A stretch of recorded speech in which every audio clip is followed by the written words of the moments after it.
बिस्मिल्लाहिर्रहमानिर्रहीम। अस्सलाम वालेकुम। सेंटर पॉइंट सराज़ मोहम्मद फ़हीम द ज़मान पार्क लाहौर के चेकम परून तकरीबन द गरमे न अवल यो हला गुला शोरोशे व तरसो पर रवाना दा और द लाहौर पुलिस इस्लामाबाद पुलिस पर शरीका बांधे चिकमल ता हालात जोड़ कड़े अवल तक के इमरान खान साहब गिरफ्तार हवाले सरा खबरों रवानो परून दगा टाइम चकल मुंगा खबरें कोले नुदा इतलात ऊँची पुलिस द इमरान खान साहब कोर मख तौर से द और लग साथ के बागुई इमरान खान साहब गिरफ्तारियों की खुनन खबर मख तरा लाचे द आज़ाद कश्मीर आगा हुकूमत कम च पाकिस्तान तरीके इंसाफ सर दे दागे वज़ीर आला मेहदी साहब दे वक्त के अल तक नास्ते और ज़मान पार्क के दे अगर तस्दीक मौका ज़मान पार्क के हम और इल्ज़ाम दार आत अगर द कम गिलगित बल्तिस्तान फोर्स ते आगा अल तक डिप्लॉय करे दे अल तक नोले दे और आगा फोर्स विड्रा कोलो हिदायत चिकला उशू द गिलगित बल्तिस्तान IG सैद वज़ीर साहब ता नोगवी इनकार को जरियो दा वैनादा और चिकला इनकार शो नागे नपास वफाकी हुकूमत अगवी ता इस्टेब्लिशमेंट रिपोर्ट कोलो हिदायत करे दे अगवी है OSD कड़ी दी मतलब चाहिए बहुत इस किस्म कार न कही और दफ्तर तब सिर्फ ज़िराजी अम इस्लामाबाद के अल तक नवे IG आगी उलगाओ वले चे द गिलगित बल्तिस्तान फोर्स रागले दे और ज़मान पार्क के दे इमरान खान साहब दे वक्त के तहफ़्फ़ुज़ कई लग्या दे और आगा फोर्स सरा ब्या ज़ाहिरी खबर द बल फोर्स झड़प कीगी मुकाबला कीगी द यो मुल्क पुलिस द यो सूबे द बल सूबे पुलिस सरा झगड़ा जुड़ेगी जका दटला मामला जुड़ा शे हुआ खो दे हवाले सरा द इमरान खान साहब गिरफ्तार हवाले सरा चकम हले दले रवाने वे और कम दा कोशिशों नौ अगर तर उस पुरे नदी कामयाब शवे यो खुदा चे वले दा अरस नाकामशु और बल दे वक्त के द लाहौर सूरत हाल से दे वले चे PSL मैच कम चिदन पहले क्वालिफायर दे आगा हम शोरो दे और पखपल टाइम मान देखी लगा दे खलक अमल तरागली दी और सूरत हाल तकरीबन पूरा लाहौर के नॉर्मल दे वक्त के ख़कारी खल तकी की पतिबा खबर को दे वक्त के मुंसफुंद ला रहे सीनियर सहाफ़ी तजज़ियाकार आसिफ खान साहब मौजूद दे। आसिफ साहब बहुत बहुत शुक्रिया। आसिफ साहब एक तो ये बताइएगा कि ऐसा क्या था कि इमरान खान साहब को 48 घंटों में भी गिरफ्तार नहीं किया जा सका? हुकूमत गिरफ्तार करना चाहती नहीं थी या पंजाब और लाहौर पुलिस बेबस थी और गिरफ्तार नहीं कर पाई? देखें, अगर तो हुकूमत फैसला कर लेती कि अपनी रेट कायम करनी है तो फिर वो बहुत आसान था, लेकिन उसके लिए जाहिर बात है एक बहुत बड़ी कीमत अदा करनी पड़ती। और जो मुज़ाहमत हुई है PTI के कारकुनों की तरफ से, अगर पुलिस ब्रूटली फोर्स इस्तेमाल करती तो फिर कोई एक आधी कैजुअल्टीज का भी खतरा था। और कैजुअल्टीज न सिर्फ कारकुनों की होनी थी बल्कि पुलिस बल की तरफ से भी हो जानी थी। तो लिहाजा इस कैजुअल्टीज को बचाने के लिए और इसको के कहीं कोई नाखुशगवार वाकया ना हो जाए तो पुलिस ने बहुत जो है आप समझ लें कि समझदारी का सबूत दिया है। गो के झड़पें होती नहीं है, एक दूसरे पर हमले होते रहे हैं,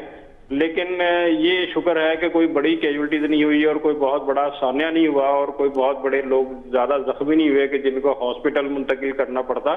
तो लिहाजा मैं समझता हूँ कि ये चूंकि अब अगर ये कैजुअल्टीज हो जाती या अगर कोई इस तरह का नाखुशगवार वाकया हो जाता तो फिर प्रॉब्लम ये होनी थी कि इलेक्शन जो है जिसके ऊपर सारा जो है ये सारा कुछ दारोमदार चल रहा है तो वो इलेक्शन मुलतवी होने की जो है ना वो कोई चांसेस पैदा हो जाते हैं। और आज भी इलेक्शन कमीशन जो लाहौर के इलेक्शन कमिश्नर हैं उन्होंने चीफ इलेक्शन कमीशनर इस्लामाबाद को लाहौर की सूरत हाल के ऊपर आज एक ब्रीफिंग दी है और एक लेटर लिखा है और मुमकिन तौर पर कल इलेक्शन कमीशन का इजलास होगा और देखा जाएगा कि क्या लाहौर के हालात इस काबिल हैं, इस तरह हैं कि यहाँ पे इलेक्शन करवाए जाएं या इसको कुछ अरसे के लिए मुलतवी किया जाए। और ये इख्तियार तो इलेक्शन कमीशन के पास है कि वो शेड्यूल में चेंजेस करें? जी बिल्कुल, ये इख्तियार है कि अगर इलेक्शन कमीशन ऑफ पाकिस्तान समझता है और सिक्योरिटी एजेंसीज और पुलिस उनको रिपोर्ट देती है कि चूंकि हालात ऐसे नहीं है कि यहाँ पर जो है वो लॉ एंड ऑर्डर की सिचुएशन है कि यहाँ पर इलेक्शन हो सकें, तो फिर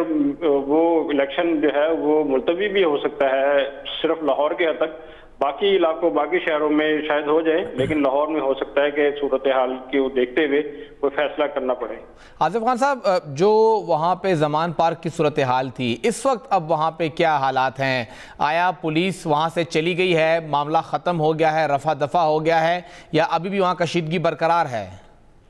देखिए, कशीदगी तो अभी बरकरार है, इसमें तो कोई दो राय नहीं है। और दूसरा ये है कि पुलिस जो है वो बैक टू पर चली गई है, क्योंकि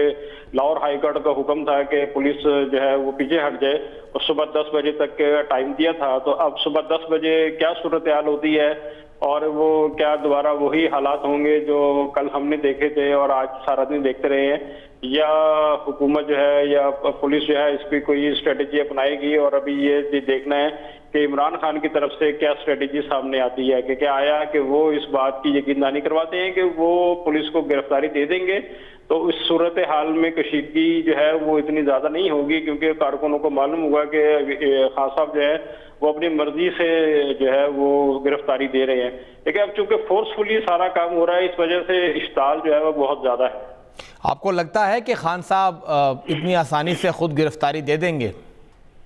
लगता तो नहीं है, क्योंकि अगर ऐसा होना होता तो वो अब तक गिरफ्तारी दे चुके होते। लगता नहीं है कि वो बहुत आसानी से ये इस बात पर मान जाएंगे, क्योंकि उनको इस बात का खदशा है कि उनकी जान को खतरा है और वो समझ रहे हैं कि शायद जेल के अंदर उनके साथ कुछ जो है वो हालात ऐसे हो जाएंगे कि उनकी जान को खतरा होगा। लिहाजा इस वजह से जो है वो गिरफ्तारी देने पर वो राजी नहीं हो रहे हैं। और दूसरा ये है कि वो चूंकि एक ऑर्डर है कि अगर कोर्ट ने आपको 18 मार्च को बुलाया है तो 14 मार्च को गिरफ्तार करने की, जिस तरह आज इस्लामाबाद हाई कोर्ट के चीफ जस्टिस ने भी यही सवाल किया था कि जब जो आपकी जो वो डेट है वो 18 मार्च की है तो फिर आप 14 मार्च को क्यों गिरफ्तार करना चाहते हैं, कि उनको कहाँ रखना चाहते हैं? इसका जवाब नहीं दे पाए अभी तक, क्योंकि अगर तो 18 मार्च को वो पेश नहीं होते तो फिर एक जवाब बनता है, ठोस जो है वो जवाब बनता है पुलिस के पास कि वो उनको गिरफ्तार करने के लिए आए, लेकिन अभी कोई ठोस वजूहात सामने आई नहीं है। अच्छा सर, आपको क्या लगता है वजह क्या होगी? हमारे जितने भी लीडर्स हैं, बेनज़ीर भुट्टो की बात कर ली जाए, जुल्फ़िकार अली भुट्टो की बात कर ली जाए, या बादशाह खान की बात कर लें, आसिफ अली ज़रदारी साहब हो गए, नवाज शरीफ साहब हो गए, शहबाज शरीफ साहब हो गए, ये तमाम लोग जो हैं वो गिरफ़्तार हुए हैं और उन्हें खुशी खुशी गिरफ्तारियाँ भी दी हैं। उसके बाद जो कुछ जेल के अंदर हुआ उन्होंने आके बाहर कहा कि हाँ ये सब कुछ हमारे साथ हुआ है। इमरान खान साहब आखिर क्यों जेल जाने से इनकारी हैं? जो कुछ पहले लोगों के साथ हो चुका है वो भी अच्छा नहीं था, तो सबको पता है होता तो अंदर बुरा ही है, तो फिर क्यों वो इतने खौफजदा हैं? देखिए, एक ईगो है खान साहब के, जो कि अगर पर्सनैलिटी को आप देखें तो एक ईगो है उनके उनके उनके अंदर बहुत बड़ी। तो वो ईगो की वजह से जो है ना वो चाहते नहीं है। अब देखे ना कि अदालतें उनको बार बार बुलाती हैं और वो अदालतों में नहीं जाते हैं, और एक अदालत से उनको बुलाया जाता है तो वो हायर कोर्ट में जाकर उसके खिलाफ अपील कर देते हैं और अदालतों से उनको रिलीफ भी मिल रहा है। तो एक ईगो है, क्योंकि वो ईगो की वजह से जो है ये सूरत हाल खराब हो रही है। हालांकि खान साहब को एक अच्छे और बड़े सियासी लीडर की का तर्ज अमल इख्तियार करना चाहिए था, उनको गिरफ्तारी देनी चाहिए थी कि जब कोर्ट का ऑर्डर है, लेकिन वो चूंकि एक ईगो है जिसकी वजह से वो मामला जो है वो बिगड़ रहे हैं। तो आपको लगता है कि मामला और भी बिगड़ेगा फिर? देखिए, मामला तो बहुत ज्यादा बिगड़ चुका है, लेकिन अब हालात को ही कंट्रोल होते हुए या हालात की सिमत क्या होगी इसके मतलब अभी किसी को कुछ नहीं पता कि हालात की सिमत क्या होगी। पुलिस जो है वो हुकूमत जो है उनकी कोशिश है कि तसादम ना हो, आमने सामने ना हो और किसी तरह की कोई कैजुअल्टीज ना हो। और वो के पीटीआई भी यही चाहती है कि किसी तरीके का तसादम ना हो जिसमें किसी कारकुन की या किसी पुलिस एहलकार की या किसी सिक्योरिटी एजेंसी के किसी एहलकार की जो है वो कैजुअल्टीज हो। तो कोशिश तो दोनों तरफ से यही है, लेकिन अब ये फैसला तो खान साहब ने करना है कि वो आसानी के साथ और पुरसुकून अंदाज में अपने आप को सरेंडर करते हैं या हालात कुछ जो है वो खराब होंगे। आपको लगता है कि गिरफ्तारी हर हाल में होगी, चाहे वो खुशी से हो या जबरदस्ती? देखिए, कोर्ट ऑर्डर है, जब कोर्ट ऑर्डर है तो फिर इसका मतलब है कि आज देखें इस्लामाबाद हाई कोर्ट ने उनके जो वारंट गिरफ्तारी हैं वो उनको बरकरार रखा है। इसका मतलब है कि कोर्ट भी चाहती है कि आप पेश हों। तो अब चूंकि खान साहब ने इतनी रिलीफ ले चुकी है अदलिया से, मुख्तलिफ लाहौर हाई कोर्ट से, इस्लामाबाद हाई कोर्ट से, सुप्रीम कोर्ट से, वो इतने रिलीफ मिल चुके हैं कि अब अदालतें भी शायद ये सोचती हैं कि अब इससे ज्यादा, क्योंकि अब अदालतों के ऊपर भी एक बहुत बड़ा तनकीद हो रही है ना। अब आप देखें कि अदालतों पर तनकीद हो रही है, मुख्तलिफ सियासी जमातों के जो लीडर हैं वो जब आते हैं टीवी पर तो ये बताते हैं कि अदलिया ने खान साहब को बहुत ज्यादा रिलीफ दिया है और एक्स्ट्रा रिलीफ दे दिया है जो किसी भी आज तक किसी भी सियासी लीडर को मिला नहीं है। तो लिहाजा एक प्रेशर तो है ना अदलिया के ऊपर भी कि हम पर बहुत बड़ी तनकीद हो रही है। तो लिहाजा इसी वजह से मेरा ख्याल है कि इस्लामाबाद हाई कोर्ट के चीफ जस्टिस ने जो आज वारंट गिरफ्तारी को बरकरार रखा है, वो शायद इसी वजह से है कि उनके ऊपर बहुत ज़्यादा और बहुत शदीद तनकीद हो रही है। और सर आप क्योंकि ख़ुद लाहौर में भी बैठे हुए हैं, थोड़ा हमें आगाह कीजिएगा, जो ये 2 दिन हुआ है इमरान खान साहब के साथ और जो पिछला पूरा 2-3 हफ्तों से हो रहा है कि आज गिरफ्तार करें, कल गिरफ्तार करें, क्या सूरत हाल होगी, पाकिस्तान तहरीक इंसाफ की ग्राउंड पे जो पॉपुलैरिटी है इससे बढ़ रही है, या जो हम देख रहे हैं कि वहाँ पे कारकुन कम पड़ रहे हैं तहफ़्फ़ुज़ के लिए, तो खैबर पख्तूनख्वा से कुमक को जाना पड़ रहा है। आज भी गाड़ियाँ भर भर के खैबर पख्तूनख्वा से वर्कर गए हैं कि वहाँ पे ज़मान पार्क में लोग नहीं थे, कम हैं इमरान खान के तहफ़्फ़ुज़ के लिए। तो पिक्चर वहाँ पे ग्राउंड पे है क्या? देखिए, पिक्चर जो आपने बात की वो बिल्कुल ठीक है कि जो लोकल उनके देखना, जो जिस तरीके से यास्मीन राशिद साहिबा के जिस तरह के आज वीडियो लीक्स हुई हैं जिसमें वो मुख्तलिफ लोगों से कह रही हैं कि आप बंदे ले जाएं, इसका मतलब है कि लाहौर और पंजाब से मुख्तलिफ जो उनके कारकुन हैं वो नहीं पहुंच रहे। इसी वजह से जो है वो बहुत बड़ी तादाद जो है वो खैबर पख्तूनख्वा से आई है और जो बड़ी मज़ाहमत जो है वो खैबर पख्तूनख्वा के लोगों की तरफ से ही सामने आई है। और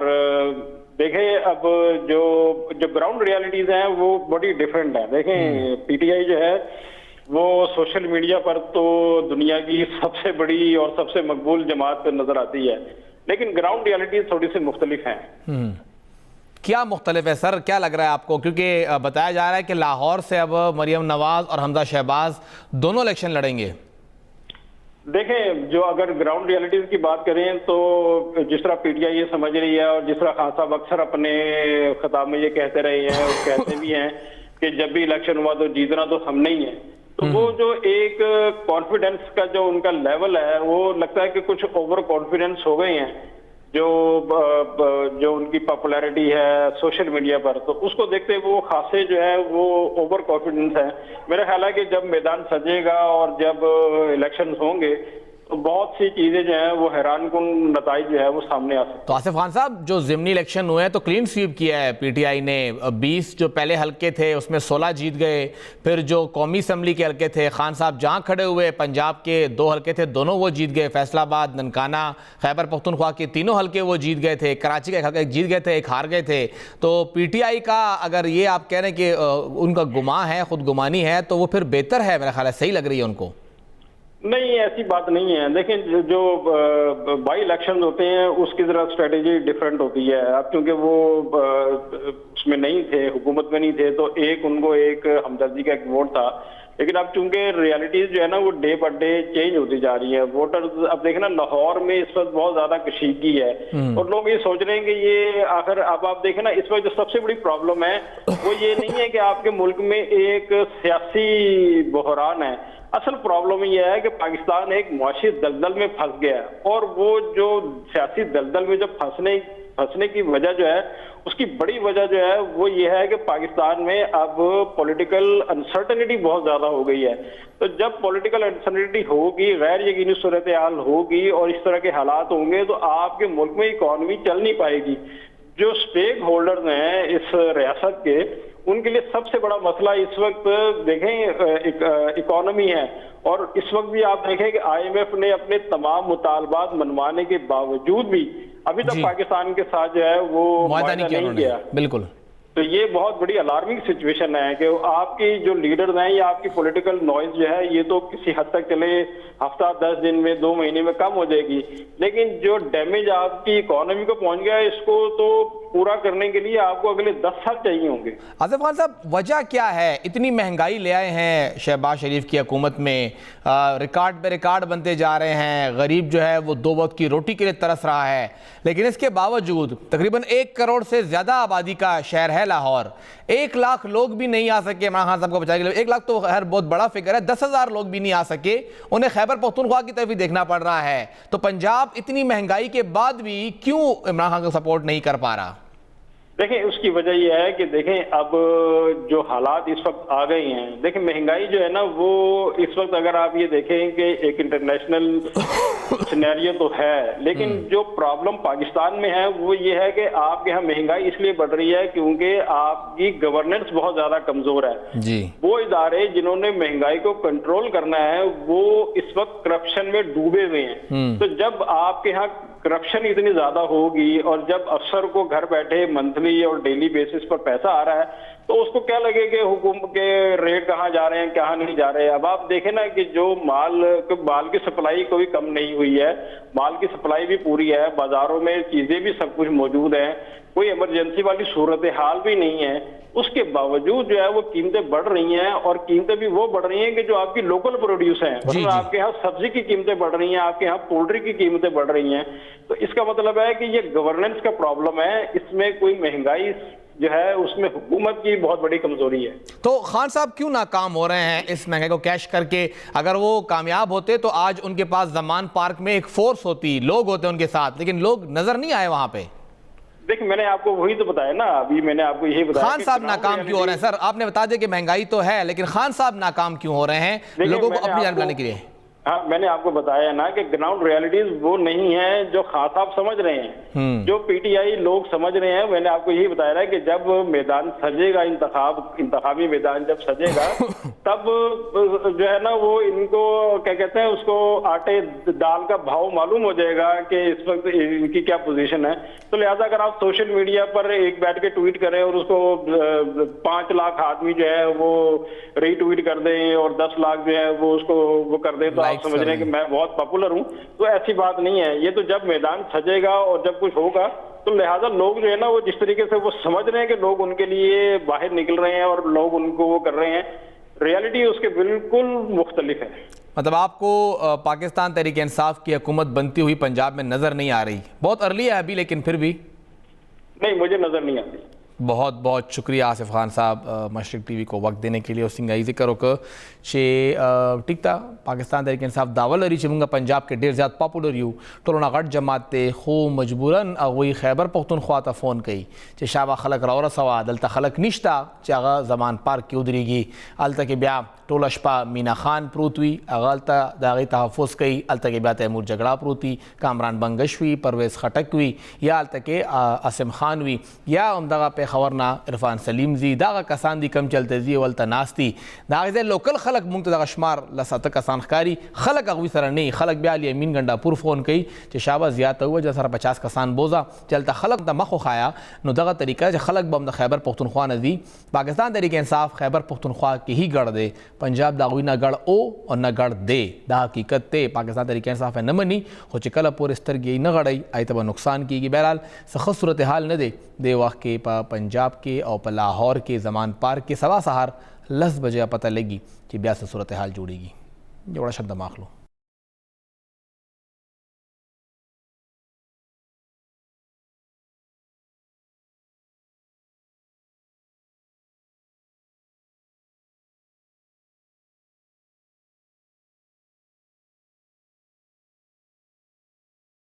ताज़ा प्रोग्राम के योजल ब्याहर कले वायो 1997 ना 1999 पोरे पर खैबर पख्तूनख्वा के द मुस्लिम लीग नून हुकूमतो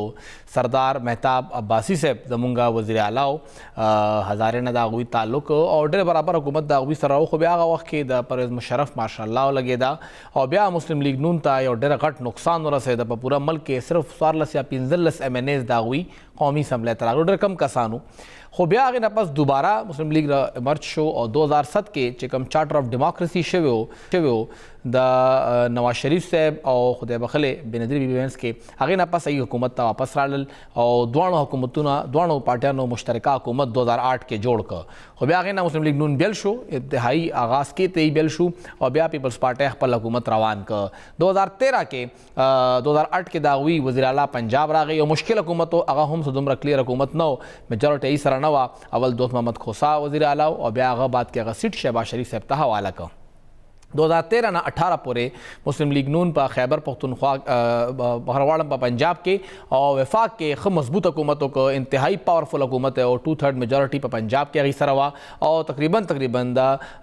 60% पूरे स्टेटूना अगुई सरा पर कौमी असम्बली के हमू और इस किस्म मसला नवा 240 न ज़्यादा वोटून दाई वज़ीर आज़म अगस्ती बतौर इलेक्शन शायद खाकान अब्बासी से बम पर वज़ीर आज़म रागे हो दे टोल अर्स के दनना खैबर पख्तूनख्वा अगुई न पाते हो पाए बास्तर के पटे शवे और रो आगा सूबा कि कम दे के दागुई तकरीबन शल काला अवल वज़ीर आला पाते हो उस दागुई जमात शपग या वो MPS तपाते दे और पाए मई दा शुक्र उबासी जमुंग सरा शपग वो MPS था यो जनाना MPA दा सलोर या पिंज मुंग सरा दगा नारीना MPS राजी हो दे वाके मुंगा गुरु चे दा मुस्लिम लीग नून दनना उस आवाज़ों चल छवी दी और टोलोना अवल मोगतल चे उमदागा पखवाने वज़ीर आला और बेदा खैबर पख्तूनख्वा पखवाने गवर्नर मेहताबासी से यो प्रेस कॉन्फ्रेंस को अदा हुए चे मुंगा सूबाई क़यादत न मनु दमुंगा सूबाई क़यादत दे वाक़े पार्टी ता नुकसान रसई चिकम दे वाक़े मुर्तज़ा अब्बासी साहब चिकम जनरल सेक्रेटरी दरा पार्टी और अमीर मकाम साहब कम चे सूबाई सदर दरा पार्टी मुंगा द्वारा न मनू और मुंगा खपल मरकज़ी क़यादत नवाज शरीफ और शहबाज शरीफ से रिक्वेस्ट को चागी देरा मैदान तशी और दा जमून क़यादत ते आगरावली कम चे हकीकी द नून लीग क़यादत ते पागे मैं चागवा गुना करो खबर पाते शुआ उस परुन पेखावर के इकबाल जफर झगड़ा से पकोर के यो गुंडा शवेदा और आगे के न सिर्फ आवासी से इकबाल जफर झगड़ा से बल्कि टोल सुमरा हम द मुस्लिम लीग नून मशरानू जाड़ कारकुनानू अगर टोल रागली दी अगुई नास्ती और यो नजरियाती धड़ा उनके मख तरागले दा चिमुंगा असल के मुस्लिम लीग नून मशरान यू दा पार्टी जमुंगा दा इल्ज़ाम लगाओ चे अमीर मकाम साहब खुद काफ लीग न रागले दे और दगा दे के खपल कसान वर सरवी मुलाजमीन वर सरवी अगर राशि आ पार्टी के होते तकसीमे की और पार्टी ख़त्मई अगर पार्टी मख तनबूजी पार्टी ख़त्मई मुंगबा द मुशरफ आ कस कम चे मुशरफ रावस्ते हो बोले चागा टाइम के मकाम से वफाकी वजीर मो जमात इस्लामी सही ताल्लुक को बात के ब्या काफ लीग तो ब्या नून लीग तरावड़े द नो चे मुंगबा अगर नूर दे पार्टी के न बर्दाश्त कहूँ कि पार्टी की भी टिकता खुदा मशरी मुंग अगर न मनू अगर बा सूबाई सदर नवी मुंगा सुमरा हम दे वक्त के खपा मरगरी मुंग के दे कस मख तराशी और अगर दे पार्टी मशरकड़ीशी और जो सुमरा कसान रागुन शिव आगी टोलो दगा सूबाई क़यादत द पार्टी सूबाई क़यादत बांधे अदम एतमाद इजहार है और आगे मंजूरी उकड़ा चे मुंग बा नूर दे न मनो खुद खबर दादा चे आखिर दे बांधे बा एक्शन सोक अखली नवाज शरीफ साहब दिन अवल हम से खास खबर न दा करे खामोशी वा अब्बासी साहब यो चैनल ता बल चैनल तलाड़ अलते खबरें मुकड़े हो स खास असर न शो नन दमुंगा प्लेटफॉर्म इकबाल जफर झगड़ा साहब द पारा हम हाजिर हो खो आगिम खपशु खबरें नकड़े जैसे खबर न को मा बहरहाल देख पला ख्वा दा चागा खबरें कई या न कहीं दमुंग लौटा हाजिर दे खो पार्टी के दरना देवा की खबर रवावी दकवई चे अमीर मकाम साहब खो पर ग्राउंड न दे पर ग्राउंड मुंगयू खो का बल ख्वाता गुरु नो अमीर मकाम साहब ही पर ग्राउंड बांधे रवान दे और चे कम दा मुश्किल वाखो दा इमरान खान साहब इकबाल जफर झगड़ा साहब चे सिंगा जुबैर साहब पखपला इस्तीफा वर्कला चे जनोर न पाते गवर्नर हो झगड़ा साहब आखिरी वक्त पूरे गवर्नर हो चे ब्या फेडरल गवर्नमेंट लरे कल और बल गवर्नर पे रावस्त आखिरी वक्त पूरे त मौजूद हूँ नवाज शरीफ साहब लरे शो हो ब्या मागुई मौजूद आई जोड़ मरगरे दे कारकुन पाते शवे दे सेनेटर पाते शवे दे और बयान आपस गवर्नर पाते शवे दे वो गिले माने डेरे वे और आगा वक्त के हम द पाकिस्तान तरीके इंसाफ पर नख बांधे सिर्फ अमीर मकाम हो उस अमीर मकाम ना आखिर वड़े दटोल मशरान दुमरा खपदी एवी टिकट बसोक नाखली टिकट कवाम ली नो घटी बसोक दागा हज़ारा के दरन दा पार्टी दे अल सूरत हाल जिम्मेवार सोकते चे पार्टी दे शवा मलाकंड के दे पार्टी जिम्मेवार सोकते चे दागा से शो 2013 के फेडरल गवर्नमेंट हो का ना आगा वक्त के पर सुबह के मुस्लिम लीग नून चरता वलाड़ो उस चरता वलाड़ दे रे टोलो एहतसाब पकार दे चिकम पत्ता ताकत के पातियों गवर्नर पाते शिवी दी वज़ीर आला पाते शिवी दी चे भाई पदौर के अगुई सकड़ी दी और उस अगुई सकई लग्या दी पदे अर्स बांधे मुस्लिम लीग नून के दन ना सोच पकार दे हो मुस्लिम लीग नून अगुई कला हम फोकस खैबर पख्तूनख्वा न ओ न दे और न बवी ये बड़ा शंद माखलू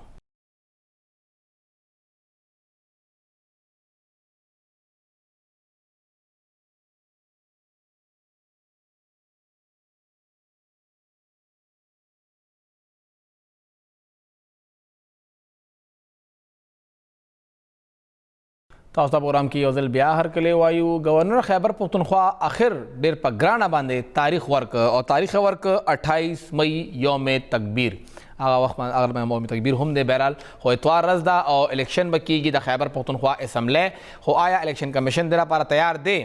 گورنر صاحب وی روزه ده خو رمضان جانے ته پټان جانے اغیدا خبره هم وکړه. بهرحال دا خبره روزه اختر او بیا الیکشن دا ارسبه کیږي څنګه 28 مئی خو ډیر لري تاریخ هغه ورکړی دی دومره لري تاریخ هغه ولې ورک او آیا دا ممکنه ښکاري الیکشن به کیږي په دې ارسبه خبره کوو. د وخت کې مونږ سره سینئر صحافي تجزیه‌کار او پېښور کې د ایکسپریس نیوز سینئر کارسپونډنټ شاهد حمید صاحب موجود دی. شاهد صاحب ډېر شکریہ. شاهد صاحب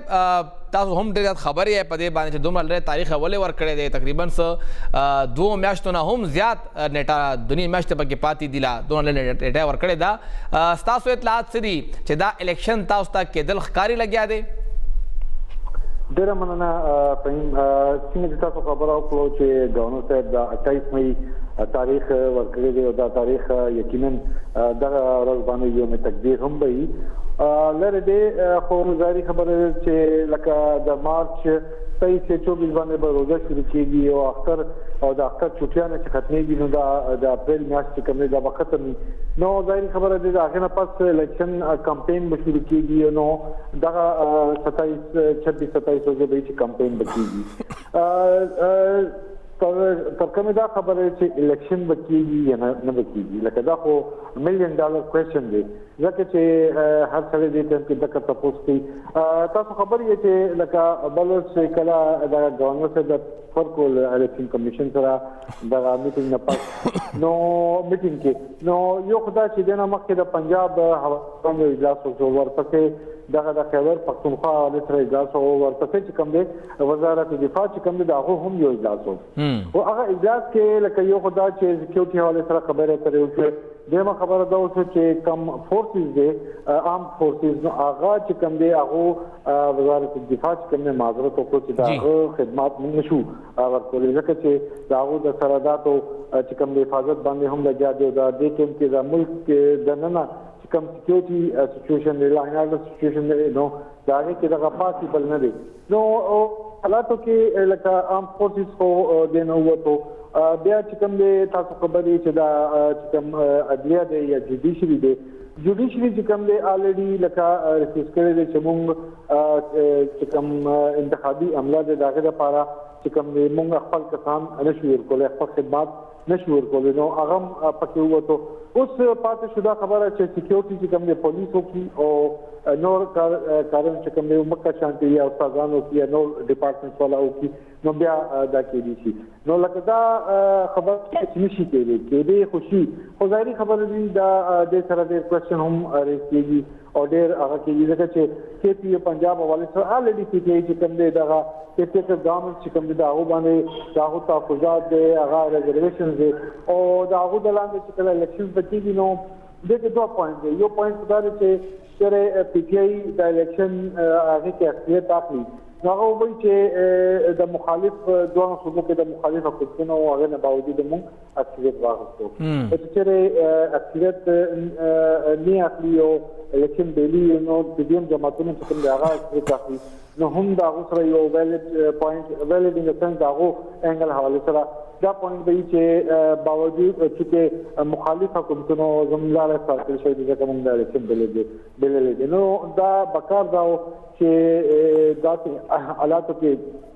یو داسې سیټ اپ وو یو داسې سچویشن جوړ کړو چې هغه ټول ته قابل قبول او بیا الیکشن شوی ظاهري خبره دی حالاتو کې چې الیکشن کېږي نو هغه متنازع وي. شاید صاحب څنګه تاسو کرو ک دی وخت کې نن چې کوم اطلاعات دی غداري چې کوم صوبایي الیکشن کمشنر د پنجاب هغه دا وینا کړې دا چیف الیکشن کمشنر ته چې زمون کم آروز دی پورا صوبه کې او کم خلک کاغذ جمع کې لګیا دي الته کې ډېر بد حل دی الته هنګامه راي کیږي او الته موږ ته سکیورټي نشتا صرف په آرو افیس کې هم سکیورټي نشتا او موږ خلکو نه کاغذونه نشو اغسته الته بد حل دی بیا چې ارس په لاهور کې کم شوی دی تاسو غنئ چې سبا کا مجلس ته په سبا بحث هم کیږي چې آیا لاهور صورتحال کنټرول دی یا نه پنجاب اسمبلی الیکشن تاسو ته 30 اپریل ښکاری یره دې حالاتو کې خو ظاهري خبره ده دا حالات د ټیم کې داسې حالات جوړ شوي دي چې دې کې خو ټوټل یو انسرټینټي والا صورتحال ښکاري او ضد یا سیاست چې کوم دی هغه دښمني کې بدل شو نو دا یو خدای دې چې داسې نه بکار سیاست بکار دی سیاستي او ریاست بکار دی ریاستي او آئین او قانون چې کوم دی خپل ځای کې هغه کوم نه پای عمل درآمد بکار دی خو یقینا داسې اونو شو دي چې کوم سچويشن روان دي هغه داسې پرسنل انټي اختیاري نو دا مناسب هغه نو دی حالاتو کې یقینا دا یو کوېسچن شته چې څنګه نه کېږي کې دې چې نشي کې دا کوېسچن ضروري شته او یقینا ګران اخکاری بغیر ګران اخکاری چې شاید چې د حالاتو کې انتخابات او شاید صاحب مردم شماری ول چې آی کې هم دغه نیم فیز خو تیر شو 15 مارچ پورې نیم فیز او بیا مخکې 16 نه یکم پورې مطلب دا به 31 مارچ تر سره مکمل شي نو مردم شماری پورا کېدل او بیا د ماشومان بورډ امتحان ټیچرز ډیر اهم کېدا کوي د الیکشن لپاره او زموږ هم دغه سکولونه چې کوم د الیکشن کیږي الته کې پولینګ سټیشن وي او الته به امتحان هم وي نو دا مسلې هم مخې ته راتلی شي جی بالکل دا ټول مسائل شته یقینا شته او امتحانات هم دي باید د فصل زما په خیال د لسم ایگزام دی هغه نه پاس دا اف اس سی اف اس سی ایگزامز دی نو ظاهري خبره ده دا ټیچر څخه کوم یو ټیچینګ سټاف څخه کوم دی پاره کې هم به دي سکولونو کې دا امتحاني مراکز وي هغه به سچويشن خو الیکشن خو چې یو ورځ لپاره یا یو ورځ لپاره به یوټیلایزیشن کیږي نو هغه خو زما په خیال صدوق داسې ګران خبره نه ده خو لکه ساده ټیچرز هغه ټریننګ او بیا الته ټیچرز انګیج کول د یو ضلع نه یا یو علاقې نه بل علاقې ته ځي یو تحصیل نه بل تحصیل ته ځي الته تلل پریزایډینګ افسر کار کول او دا دومره هټ ته چې یو ورځ ډېره ګرانه ورځ وي هغه چې هغه بیا دوباره بیګونه هم راوړي حملې هم پکې بعض اوقات وشي وهل ټکول هم کېږي ټیچرز آلریډي مردم شماره کې هم انګیج دي امتحان دپاره به هم ځي او بیا به دا کار هم کوي جی یقینا ما تاسو ټول چې مشکلات پوښتا ظاهري خبره ده مشکلات شته او ګران بغیر ګران مخکاري او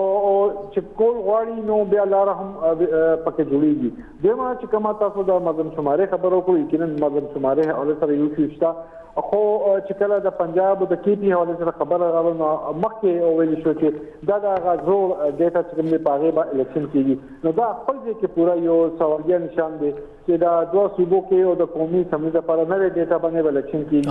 او دا دوه صوبو کې دا زول ډیټا باندې کیږي نو هغه ظاهري خبره دی یو پکې مسله به راځي یو پکې هغه مشکلات به خامخا به پکې پیدا کیږي نو بکار دی چې دا ټول کینی صدر پاکستان چې کوم دی هغه د ټول ری غواړي د سیاسي پارټیانې چې کوم سټیک هولډر دی ری غواړي او کینی او پدې بکار چې یو صلاح وشي یو مشوره وشي او یو لاره او باسي چې دغه کوم مشکلات دي دا ختم کړي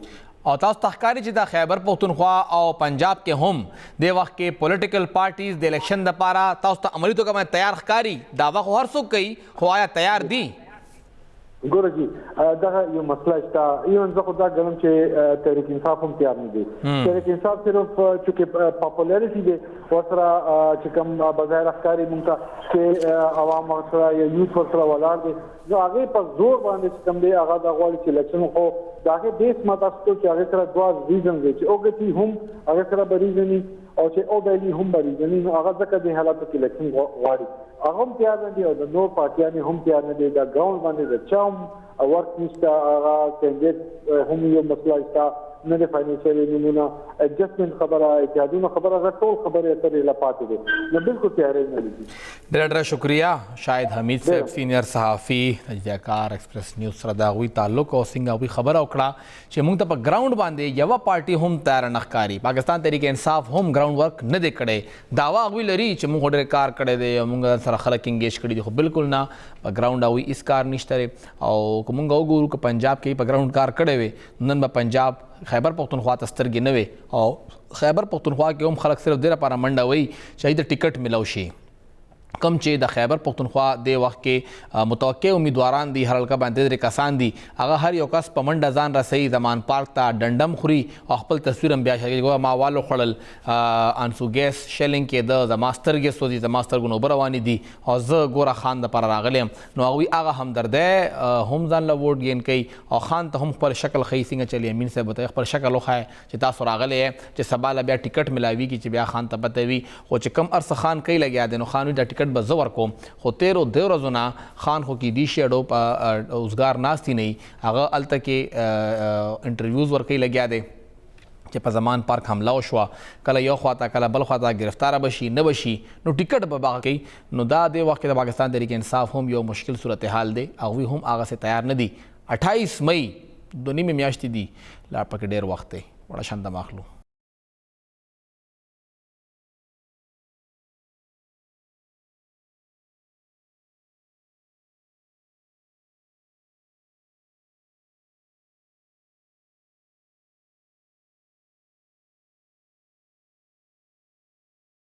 تاسو ته پروګرام کې یو ځل بیا هرکلی وایو او سبا د نگران کابینې افیشل دویم اجلاس دی هغې کې به مختلف خبرو باندې ډسکشن کیږي د اوړو حوالې سره به هم ډسکشن کیږي چې کم پیکج دی باقي چې کم امور دي هغه هم ډسکس کیږي او هغې سره سره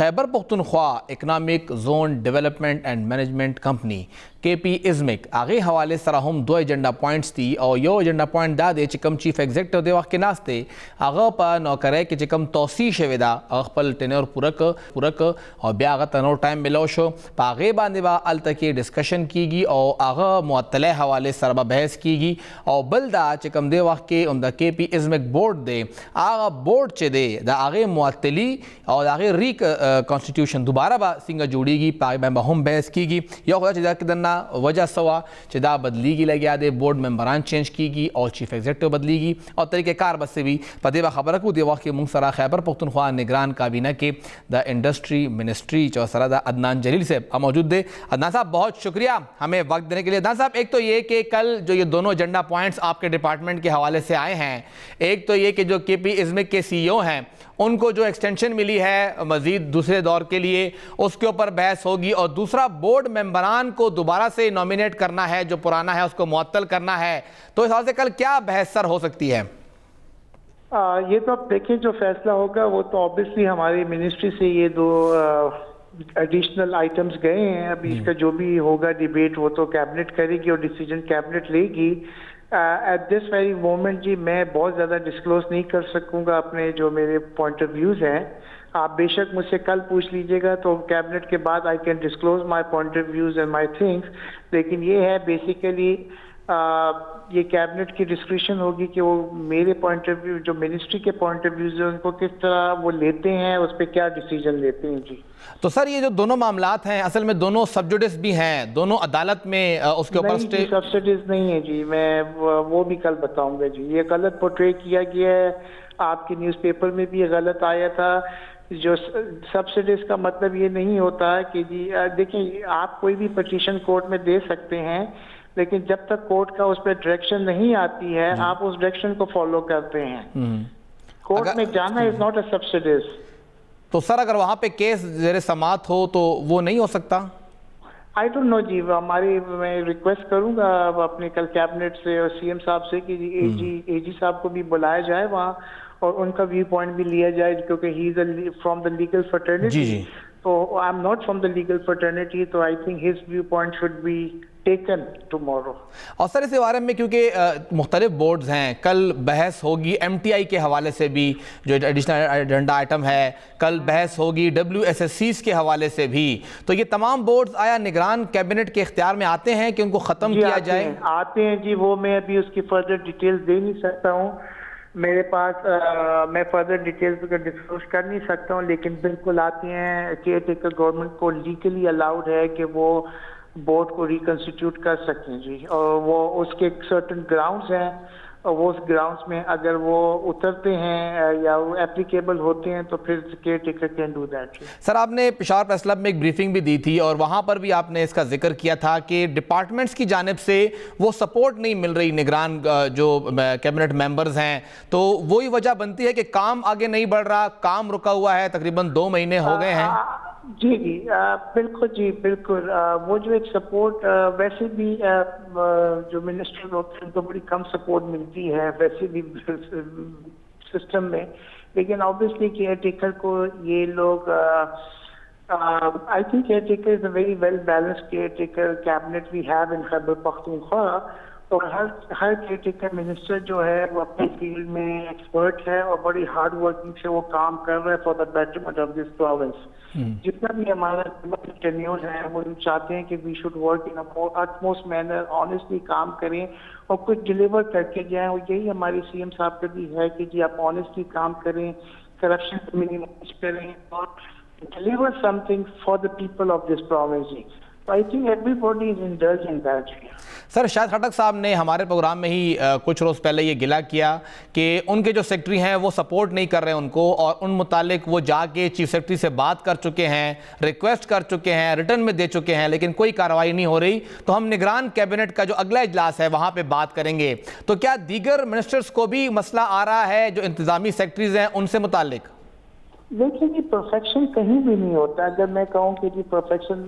मेरे जाति कारोबार में तो वहाँ भी नहीं है, तो ऑब्वियसली डिफरेंसेस जो होते हैं ना वो व्यूज के डिफरेंसेस होते हैं, कोई पर्सनल डिफरेंसेस नहीं होते, पॉइंट ऑफ व्यूज पे डिफरेंसेस होते हैं। मेरा क्या पॉइंट ऑफ व्यू है और मेरी सेक्रेटरी का क्या पॉइंट ऑफ व्यू है, इस पर डिफरेंसेस जरूर हो सकते हैं, बट लेकिन इसका मतलब नहीं है। मेरा पॉइंट ऑफ व्यू ये है कि हम किसी भी से पर्सनल हो जाए या किसी के साथ कंडेम करेंगे जी वो ये सपोर्ट कर रहा है। वो पॉइंट ऑफ व्यूज होते हैं, वो सेक्रेटरीज के अपने पॉइंट ऑफ व्यूज होते हैं, मिनिस्टर्स के अपने पॉइंट ऑफ व्यू। ये केयरटेकर से पहले भी जब इलेक्टेड गवर्नमेंट थी उस वक्त भी इश्यूज रहते थे, अब भी इश्यूज हैं। तो आई थिंक ये इश्यूज रहेंगे, आगे वाले आने के लिए ये इश्यूज रहेंगे। I think secretaries are doing their job to the best of their knowledge and we are doing our job to the best of our knowledge। Different opinion definitely आ सकता है, लेकिन इसका ये मतलब नहीं है कि caretaker ministers are not good और सेक्रेटरीज आर नॉट गुड। तो सर, अगर एक टीम के तौर पे काम नहीं होगा, जिस तरह शाहिद साहब ने कहा कि मेरे सेक्रेटरी ने तो वाज़ेह हिदायत दी हैं कि कोई भी इस मिनिस्टर के सामने ना पेश हो, ना इसको ब्रीफिंग दें, ना इसको मालूमात दें, तो अगर वैसी मसले सामने आएंगे तो फिर तो टीम रही नहीं। सर मेरी नॉलेज में ये चीज़ नहीं है, मैं फर्स्ट टाइम आपसे सुन रहा हूँ। जी जी, थैंक्स गॉड जो मेरा डिपार्टमेंट इंडस्ट्री वहाँ ऐसी है, मतलब वहाँ में प्रेजेंटेशन मिल रही हैं, वहाँ में जितना बेस्ट टू माय नॉलेज और बेस्ट टू हम उसको चीज़ों को बेहतर बनाने की कर रहे हैं, उसको इम्प्रूव करने की कोशिश कर रहे हैं, ऑर्गेनाइजेशनल स्ट्रक्चर बेहतर बनाने की कोशिश कर रहे हैं, putting the right man for the right job पे हम काम कर रहे हैं। तो आई थिंक जो थोड़ा बहुत हमारे पास में कोशिश यही होगी, मेरी ज़ाती तौर पर यही कोशिश होगी कि मेरी भी जितनी लाइफ की एक्सपीरियंसेस हैं, एजुकेशन है और मेरे जो प्रैक्टिकल एक्सपीरियंसेस हैं उससे मैं जितना डिलीवर कर सकूँ अपनी मिनिस्ट्रीज में कर लूँगा। बाकी obviously I am not an angel, गलतियाँ मुझसे भी होंगी और शॉर्ट कमिंग फिर भी रह जाएगी, लेकिन ये है कि I am trying my utmost. Adnan साहब, जो आपने जिक्र किया कि क्योंकि आप ख़ुद भी जो है एक ताजिर हैं, उससे आपका ताल्लुक़ है, जो दुबई एक्सपो हुआ था उस मुतालिक काफ़ी सवालात थे, और जब आप को ये कलमदान मिला तो आपसे भी बार बार यही सवाल हुआ कि आपके डिपार्टमेंट ने ये एक्सपो कराया, 10 थे या 11 अरब डॉलर के MOU साइन हुए हैं। आपकी इतलात क्या हैं, कितने जो हैं वो हमें मटेरियल होते हुए नज़र आ रहे हैं और कितने सिर्फ वादा था और वो पूरा नहीं हो सका? देखिए MOU जो होता है वो मेमोरेंडम ऑफ अंडरस्टैंडिंग होता है। जी जी, इसका मतलब ये नहीं होता है कि आपने ये साइन कर दिया तो ये अमाउंट आपके मुल्क में इन्वेस्ट आ गई है या इन्वेस्ट हो गई है। ये एक होता है कि जी हम आपको सपोर्ट करेंगे, आप हमें करेंगे और हम आपको वो कॉर्डियल एनवायरनमेंट देंगे बिजनेस का, आप आए इन्वेस्ट करें, और वो अगला कहता है कि ठीक है हम इतनी अमाउंट तक आपके FDIs लाना चाहते हैं आपके मुल्क में, सब्जेक्ट टू कॉर्डियल एनवायरनमेंट, बिजली, गैस, लेकिन उसमें कोई भी रिटायर नहीं हुआ जी। तो सर हमें कितने MOU जो हैं वो नज़र आ रहा है कि वो मटेरियलाइज हो जाएंगे? आई थिंक इस वक्त जो मुल्क के हालात चल रहे हैं अपने बिजनेसमैन परेशान बैठे हुए हैं, तो आई डोंट नो कि FDI मुल्क में बहुत ज़्यादा आएंगे नहीं आएंगे, लेकिन ऑब्वियसली इसमें बहुत सी चीजें मैं लाइव बात कर रहा हूँ, मैं ज़्यादा डिटेल में बात करना नहीं चाहता हूँ, लेकिन प्रेजेंटेशन में लेकिन आपने मेरा इस पे थोड़ा मैं बाद में बात करूँगा। अदनान साहब, आपकी आवाज़ भी काफ़ी कट रही है, बहुत शुक्रिया। बहरहाल जैसा आपने कहा कि बाद में आप बात करेंगे, तो हम تمه لرو چې عدنان صاحب به دوباره موږ له ټایم راکړي چې ډیټیل خبره پې وکړو داسې ولې هغوی ته لګي چې دغه 10-11 ارب ډالر چې کوم پاکستان تحریک انصاف MOU ساین کړي دي هغوی ته ډو ښکاري نه چې هغه دغه مټریلایز کیدی شي. هغوی خبره وکړه چې کوर्ट کې کیس هلته تللی دي خو دا سب جوډس نه دی او بیا یې وویل چې اول چې دا سب جوډس نه دی چې توالم ته وکړه چې هلته خو کیس ډېر سماعت دی نو وي ما ته نه ده پته خیر سبا به راشي زمونږ AG او هغه بیا موږ ته خبره وکړي چې کوم سرکاري وکیل وي هغه خبره وکړي چې آیا دا عدالت کې دی او که نن سبا په دې باندې خبره کېږي. زموږ چې کوم اطلاعات دي هغه دا دي چې بورډ ممبرانو د های کورټ نه سټې اخیستې ده او د چیف ایگزیکټیو چې کوم دی وخت کې توصیه ده په هغې باندې آلریډي په های کورټ کې ریټ شوی دی او په هغې باندې هم هلته کیس روان دی. نو په دواړو باندې کیس روان دی یو کیس رواني نو آیا په هغې باندې حکومت فیصله اخیستی شي او که نه دا به AG صاحب سبا هلته وینا وکړي. خو بهرحال خبرې دونه کلیر نه وې څومره چې عدنان صاحب وکړې زموږ ذریعې دا وایي چې د عدنان صاحب تعلقات څه ډېر زیات ښه نه دي په دغه KP اکنامک زون کې هغوی اواز کټ کېده ځکه تفصیلا خبره هغسې ونه شوه خو هغوی کولو خبره هم نه کوله وي نه دا خبره سبا کابینټ وشي بیا به خبره کوم چې سب جوډس دی او که نه دی. بورډ مونږ ختمولی شو نو څنګه به ختمو کم قانون کې پروژن مونږ سره دی سبا به وګورو WSSPs حوالې سره هم هغوی ته به هدایات ملاویږي انسټرکشن ملاویږي لکه چې دا WSSP ختمولی شو او که نه MTIs زیاتره به ختمېدي شي هغه ایگزیکټیو آرډر باندې شوي دي خو 3 یا 4 MTIs نه ختمېږي هغه قانون په ذریعه شوي دي نو چې کوم ختم شي هلته به څه صورتحال وي. او چې کوم دا باقي دي WSSPs دا چې کوم WSSCs دي هغې کې یو بله مسله ده چې هغه ټیکنیکلی مسله دا جوړیږي چې هغوی خیبر پختونخوا سټیز امپروومنټ پروجیکټ KPCIP کوم تقریبا 99 ارب روپو پروجیکټ دی هغې کې دا فیصله شوې ده چې دا به ایگزیکیوټ کیږي تھرو WSSCs 15 پای کې د وخت کې لوب کې اخیستې شوي دي پېښور مردان چې کوم د وخت کې د سوات دی ایبټ آباد دی او کوهاټ نو که دا ختمیږي نو هغه پروجیکټ مستقبل بیا څنګه دا ټولې خبرې دي او سبا به بحث کیږي په دې باندې په صوبایي کابینه کې تاسو به خبرو سبا چې صوبایي کابینه کې څه کیږي تر هغې دمه اجازت راکړئ د الله پامان.